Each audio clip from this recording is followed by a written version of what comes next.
ایک ایمان والا پورا کرتا ہے۔ اللہ پاک کا اس سے بھی بڑا احسان اس وقت ہوا جب کہ پروردگار عالم نے ہم لوگوں کو ایمان جیسی دولت سے نوازا، ایمان لے آئے، اللہ نے توفیق دی، اللہ کا احسان ہوا، ہم مومن بن گئے۔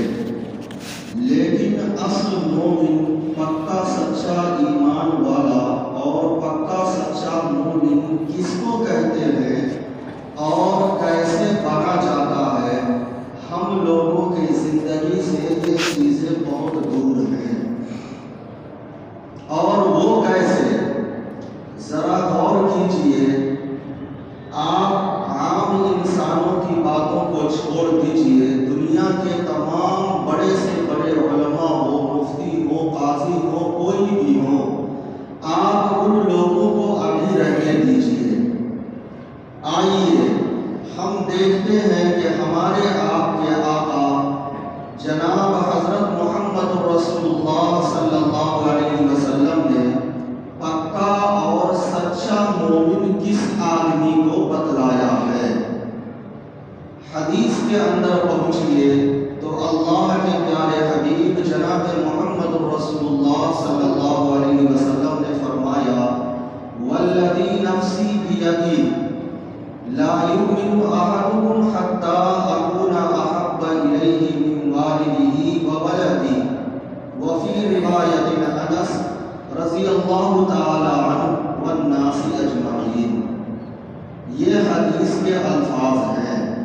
آقا مدنی جناب محمد رسول اللہ صلی اللہ علیہ وسلم نے فرمایا کہ اس ذات کی قسم جس کے قبضے میں میری جان ہے، کوئی بھی انسان، کوئی بھی مومن پکا اور سچا مومن اس وقت تک نہیں ہو سکتا جب تک کہ اس کے نزدیک اپنی اولاد، باپ ماں، جان مال، دنیا وما فیہا سے وما فیہا، ان تمام چیزوں سے سب سے زیادہ محبت میری اس کے نزدیک نہ ہو۔ یعنی ہمارے نزدیک آقا مدنی صلی اللہ علیہ وسلم کی محبت سب سے زیادہ ہونی چاہیے، وہی شخص پکا اور سچا مومن ہو سکتا ہے۔ ذرا غور کیجئے، آقا صلی اللہ علیہ وسلم بغیر قسم کے بھی اس بات کو بتلا سکتے تھے، پھر بھی اللہ کے نبی نے بغیر قسم کے نہیں بتلایا۔ قسم پہلے کھائی، والذی نفسی بیدی، اس ذات کی قسم جس کے قبضے میں محمد رسول اللہ صلی اللہ علیہ وسلم کی جان ہے، اللہ کی قسم کھا کر کے یہ فرمایا کہ آقا کی محبت دنیا وما فیہا، تمام کے تمام چیزوں سے زیادہ اگر نہیں ہے آقا کی محبت، تو وہ شخص کامل مومن نہیں ہے۔ یہ خود حضور صلی اللہ علیہ وسلم نے فرمایا۔ ایک مرتبہ واقعہ یہ پیش آیا کہ سیدنا حضرت عمر فاروق رضی اللہ تعالیٰ عنہ آقا صلی اللہ علیہ وسلم کے ساتھ تشریف فرما تھے۔ آپ صلی اللہ علیہ وسلم نے حضرت عمر کا ہاتھ پکڑا۔ ذرا غور کیجئے، ہم سے بڑے اونچے کے آدمی، عہدے کے اعتبار سے یا کسی بھی اعتبار سے، جب بڑا آدمی چھوٹے کے کندھے پر ہاتھ رکھ دے، سر پہ ہاتھ رکھ دے، یا اپنے ہاتھ میں ان کا ہاتھ لے لے، تو اس آدمی کو کتنی خوشی ہوتی ہے۔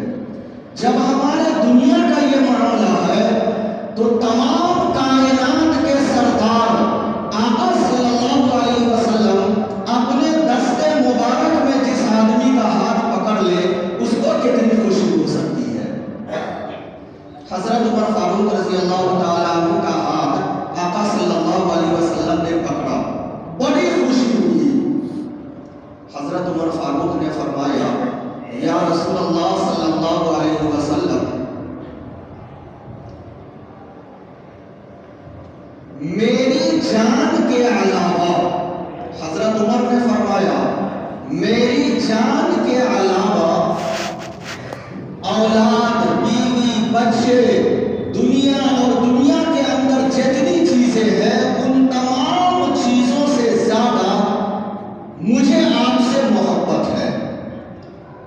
کیا فرمایا کہ اپنی جان کے علاوہ بقیہ تمام چیزوں سے زیادہ محبت ہے۔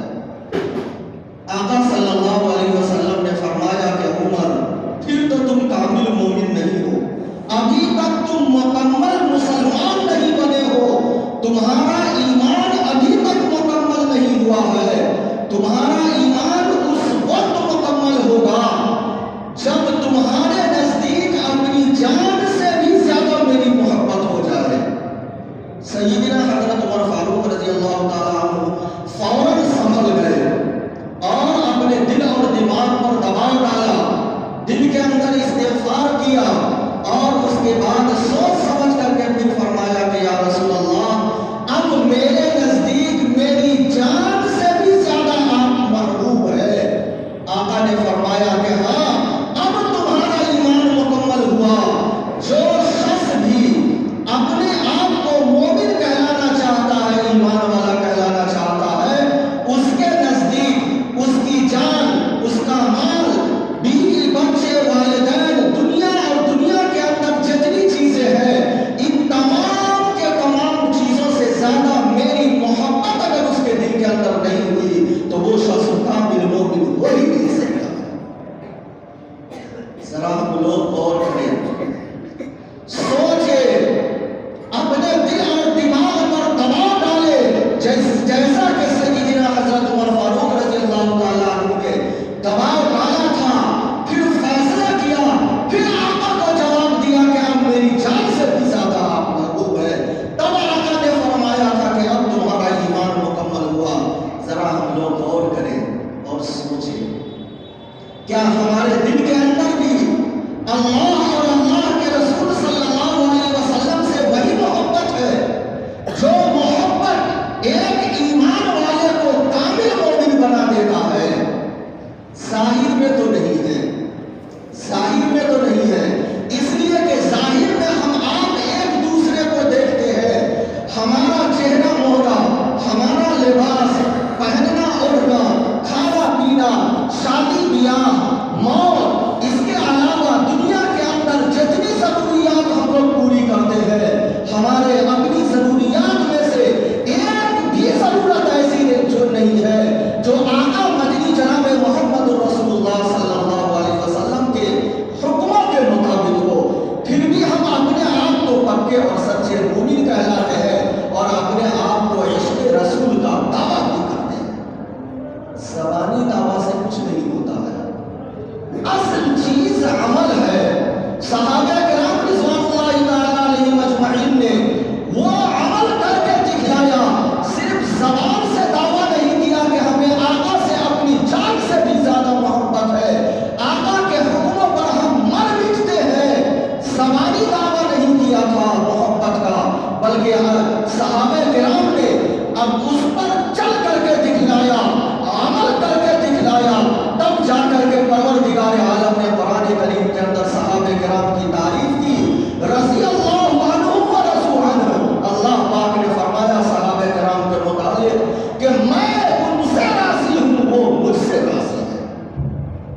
اور دنیا میں زندگی گزارنے کا یہی تو اصل مقصد ہے کہ ہمارا رب ہم سے راضی ہو جائے۔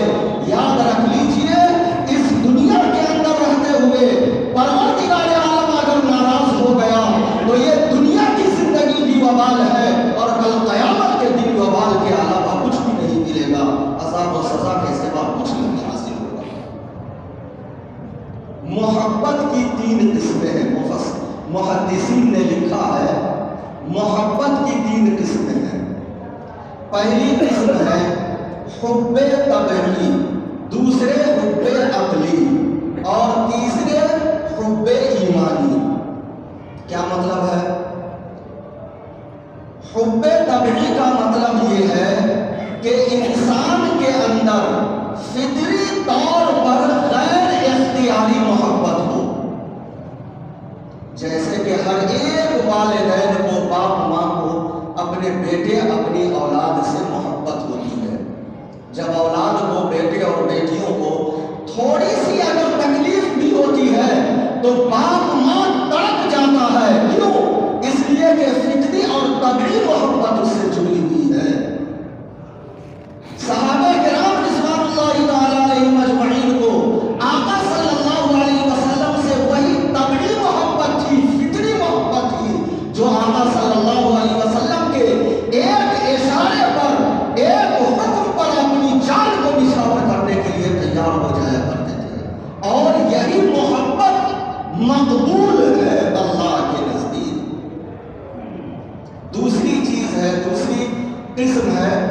حب عقلی، حب عقلی کا مطلب یہ ہے کہ جو بات پیش آنے والی ہے، سامنے میں جو معاملہ ہے، نفس اس کو قبول نہیں کرتا، نفس اس سے بھاگتا ہے کہ یہ کام نہ کرو، اس لیے کہ بھاری پڑتا ہے نفس کے اوپر، مگر عقل یہ کہتی ہے کہ نہیں، بھاگو نہیں، اگر یہ تھوڑی سی تکلیف کو تم نے برداشت کر لیا تو آگے آنے والی زندگی میں تمہیں فائدہ ہی فائدہ ہے۔ حب عقلی کا مطلب یہ ہے کہ نفس اس بات کو گوارا نہ کرے، ماننے کو تیار نہ ہو، وہ کام جو ہونے والا ہے اس کو نہ کرنے کا فیصلہ کرتا ہو، لیکن عقل کہتی ہے کہ نہیں، یہ کام کر گزرو، تب تمہیں آگے تمہارے لیے فائدہ مند ہوگا اور ہمیشہ کے لیے تم ٹھیک رہو گے۔ جیسے کہ ایک مریض، بیمار آدمی، اس کو دوا کھلائی جائے، انجیکشن لگایا جائے یا آپریشن کی نوبت ہے تو آپریشن کے لیے کہا جائے تو نفس پر بہت بھاری پڑتا ہے، چونکہ دوا آدمی شوق سے نہیں کھاتا، انجیکشن نہیں لگواتا، آپریشن نہیں کرواتا ہے، یہ نفس چاہتا ہے کہ ان چیزوں سے بھاگو، یہ اچھی چیز نہیں ہے، لیکن عقل کہتی ہے کہ اگر ابھی تم دوا کھانے سے بھاگو گے تو آگے کے لیے تمہاری صحت نہیں ہوگی، ابھی اس تھوڑی سی تکلیف کو، آپریشن کو تم برداشت کر لو تو آنے والی پوری زندگی تم آرام سے رہو گے۔ اور نہ چاہتے ہوئے بھی انسان کر گزرتا ہے اور کرتا ہے، ہر ایک آدمی کرتے ہیں، دوا بھی کھاتا ہے، ضرورت پڑتی ہے سلائن بھی لگواتا ہے، ضرورت پڑتی ہے تو آپریشن بھی کرواتا ہے۔ اسی طریقے سے اب آئیے اللہ اور اللہ کے رسول صلی اللہ علیہ وسلم کی باتوں پر عمل کرنے میں، اللہ کے رسول کے حکموں کو ماننے میں نفس یہ کہتا ہے کہ نہ کرو، مگر عقل یہ کہتی ہے کہ اللہ کے بندو، اگر یہ دنیا کی زندگی میں چند تکلیفوں کو سے اگر تم بھاگو گے تو آخرت کی جو ہمیشہ ہمیشہ کی زندگی ہے اس میں تم ناکام ہو جاؤ گے، برباد ہو جاؤ گے۔ انسان نماز پڑھنے کی کوشش کرتا ہے، نفس جو شیطان انسان کے جسم کے اندر ہے وہ نفس اس کو روکتا ہے، روزہ رکھنے کی کوشش کرتا ہے، اس سے روکتا ہے، اور بھی جو دینی کام ہو اس میں کرنے کی کوشش کرتا ہے، نفس پر وہ بھاری پڑتا ہے۔ اگر یہ تھوڑی سی تکلیف جو ہوتی ہے، اگر اس کو انسان برداشت کر لیا تو مرنے کے بعد تمام کے تمام زندگی جو آخرت کی ہے اس میں سکھ اور آرام کے ساتھ رہے گا۔ اور اگر دنیا کے اندر تھوڑی سی تکلیف سے اگر بھاگا، نماز چھوڑ دیا، روزہ چھوڑ دیا، زکات روک لیا، حج نہیں کیا، اور بھی جو دوسرے دینی کام ہے اگر اس سے بھاگتا پھرا تو آخرت کی جو زندگی ہمیشہ ہمیشہ کی ہے، جہاں موت کا کوئی وجود نہیں، موت بھی نہیں آئے گی، وہ زندگی ہلاک و برباد ہو کر کے رکھ جائے گی۔ جیسے کہ ایک بیمار آدمی اگر وقت پر آپریشن نہیں کراتا ہے تو موت تک وہ بے موت مرتا رہے گا۔ لوگ بھی دنیا والے کہیں گے کیسا پاگل ہے، تھوڑی سی تکلیف برداشت کر لیتا تو زندگی آرام سے گزر جاتی، آپریشن سے بھاگا، اب پوری زندگی موت و بیچ کے درمیان گہر کر کے گزار رہا ہے۔ دنیا اس کو عقل مندی نہیں کہتی بلکہ بے وقوفی کہتی ہے۔ حب عقلی کا مطلب یہ ہے۔ تیسری قسم حب ایمانی ہے۔ حب ایمانی کا مطلب یہ ہے کہ انسان کے اندر ایمانی جذبہ اتنا ہونا چاہیے کہ اپنے محبوب صلی اللہ علیہ وسلم کی مرضی کے مطابق اور اللہ اور رسول کے حکموں پر عمل کرنے کے لیے وہ ایمانی جذبہ اس کو مجبور کر دے کہ میرا محبوب جو چاہتا ہے وہی میں کروں گا، اس کے خلاف میں نہیں کر سکتا۔ چنانچہ صحابہ کرام رضوان اللہ تعالیٰ علیہم اجمعین نے وہ کر کے دکھلا گئے۔ آقا نے ہجرت کا حکم دیا حبشہ کی طرف صحابہ کرام کو کہ حبشہ چلے جاؤ، باپ ماں بیوی بچے جان مال تمام چیزوں مدینہ المنورہ جانے کا حکم دیا اللہ کے نبی صلی اللہ علیہ وسلم نے، تو صحابہ کرام نے مکہ کی تمام چیزوں اور زمین جائیداد کو چھوڑ کر مدینہ ہجرت کر کے نکل گئے۔ یہ ہے اصل محبوب کو راضی اور خوش کرنے والا عمل۔ آج ہم لوگوں کی حالت کیا ہے؟ اگر تھوڑی سی گرمی پڑ گئی مئی جون میں، تو جو پہلے سے نماز پڑھتے ہیں وہ بھی نماز چھوڑ دیتے ہیں، خاص کر کے ظہر اثر میں کیا ہے، لو لگ جائے گی، گرمی بہت تیز ہے۔ اسی گرمی میں اپنی ضرورت سے، اپنے کام سے پورا مارکیٹ ناچ رہا ہے، گرمی نہیں لگ رہی ہے، لیکن نماز پڑھنے کے لیے گرمی لگ رہی ہے۔ سردی کا موسم ہے، بہت سارے لوگ ایسے ہوتے ہیں جو پہلے سے نماز پڑھتے ہوئے ہوتے ہیں، سردی میں آ کر کے نماز چھوڑ دیا، کیوں؟ بہت زیادہ سردی ہے، کہیں ٹھنڈی لگ گئی تو گھر میں ہی پڑھ لیتے ہیں۔ یہ ایسا کبھی نہیں ہوا ہے کہ ایک بندہ اللہ کو راضی اور خوش کرنے کے لیے گھر سے مسجد کے لیے آئے، گرمی میں اس کو لو لگ جائے یا ٹھنڈی میں اس کو فالج مار دے، ایسا ہو ہی نہیں سکتا۔ اور کبھی آپ نے دیکھا سنا نہیں ہوگا، ہم نے نہ دیکھا ہے نہ سنا ہے۔ شرط ہونا چاہیے کہ اللہ کے لیے ہم نماز پڑھنے جا رہے ہیں، ایسا ہو ہی نہیں سکتا ہے کہ وہ بیمار پڑ جائے۔ نماز کے اندر تو اللہ نے شفا رکھا ہے، بڑے بڑے ڈاکٹر اور حکیموں کا ریسرچ آ چکا ہے کہ نماز سے اچھی ایکسرسائز دنیا میں کچھ بھی نہیں ہے۔ یہی وجہ ہے کہ جو آدمی بالغ ہونے کے بعد سے، جوانی سے ہی اگر پابندی کے ساتھ وہ نماز پڑھتا ہے، بڑھاپے میں بھی پہنچ جاتا ہے تو بڑی بڑی بیماریاں اس کو نہیں ہوتی ہے، جیسے بڑے ہیمریج، ہارٹ اٹیک، چینی ہے، اور بھی بہت ساری بیماری ہے جسے لا علاج بیماری کہتے ہیں۔ انسان موت تک دوا کھانا پڑتا ہے، وہ بیماری اس آدمی کو ہو ہی نہیں سکتی ہے جو اللہ کے لیے نماز جوانی کی طاقت سے ہی پڑھتا ہوا ہو۔ ہاں، لاپرواہی سے پڑھے گا، بالکل ایسا جیسے کہ چلو ایک بوجھ ہے، نعوذ باللہ، اسے اتار لیتے ہیں۔ نیت کے اندر اگر کھوٹ ہوگا تو پھر اس کو بیماری ہو سکتی ہے۔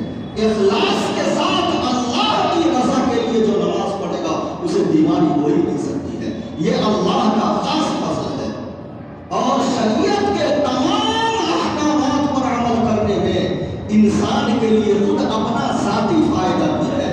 دنیاوی فائدہ یہ ہے کہ انسان کی صحت بھی بنتی ہے اور بہت ساری بیماری اور آفات اور مصیبتوں سے وہ محفوظ ہو جاتا ہے۔